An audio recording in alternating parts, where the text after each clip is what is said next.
തിരികെ സ്വാഗതം. വാർത്തകളിലേക്ക്. ഉണ്ണി ഷിനോയ്ക്കും കുടുംബത്തിനും ഇനി പുതിയ വീട്. കെ ചിറ്റിലപ്പള്ളി ഫൗണ്ടേഷൻ മാതൃഭൂമിയുമായി ചേർന്ന് നടപ്പാക്കുന്ന എൻ്റെ വീട് പദ്ധതിയിൽ നിർമ്മിച്ച വീടിന്റെ താക്കോൽ കൈമാറി. കൊച്ചി യൂണിറ്റിലെ 23ാമത്തെ വീട് ഉണ്ണി ഷിനോയ്ക്ക് കൈമാറുകയായിരുന്നു.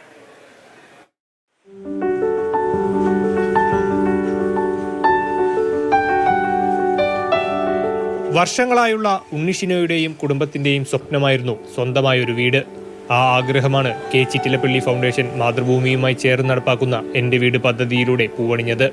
17 വർഷത്തിലേറെയായി കോതാടുള്ള വാടക വീട്ടിലായിരുന്നു ഉണ്ണി ഷിനോയും ഭാര്യ നിവ്യയും മക്കളായ എസ്റ്റിയെയും ശ്രേയയും കഴിഞ്ഞത്. പദ്ധതിയെപ്പറ്റി അറിഞ്ഞ് പഞ്ചായത്ത് അംഗത്തിന്റെ ശുപാർശയോടെ വീടിനായി മാതൃഭൂമിയെ സമീപിക്കുകയായിരുന്നു. ഞങ്ങളിവിടെ 17 വർഷമായിട്ട് ഞങ്ങൾ വാടകയ്ക്കാണ് താമസിച്ചുകൊണ്ടിരുന്നത്. ഞങ്ങൾക്ക് 2 സെന്റ് സ്ഥലമാണ് ഞങ്ങൾക്കിവിടെ ഉണ്ടായിരുന്നത് സ്വന്തമായിട്ട്. എനിക്ക് അതിനകത്ത് 2 പെൺകൊച്ചുങ്ങളും പിന്നെ അതിനകത്ത് നല്ലൊരു ഭവനവും എനിക്ക് വെക്കാൻ സാധിച്ച്. അത് മാതൃഭൂമിയും കെ ചിറ്റിലപ്പള്ളി സാറും ചേർന്നാണ് ഞങ്ങൾക്ക് ഈ ഭവനം നിർമ്മിച്ചു തന്നത്. ഇപ്പം എനിക്ക് എൻ്റെ മക്കൾക്കും സേഫായിട്ട് നല്ലൊരു ഞങ്ങൾ വിചാരിച്ചതിനേക്കാളും ഭംഗിയായിട്ട് നല്ല സന്തോഷത്തോടെ കയറി കിടക്കാനുള്ളൊരു ഇത് കിട്ടി.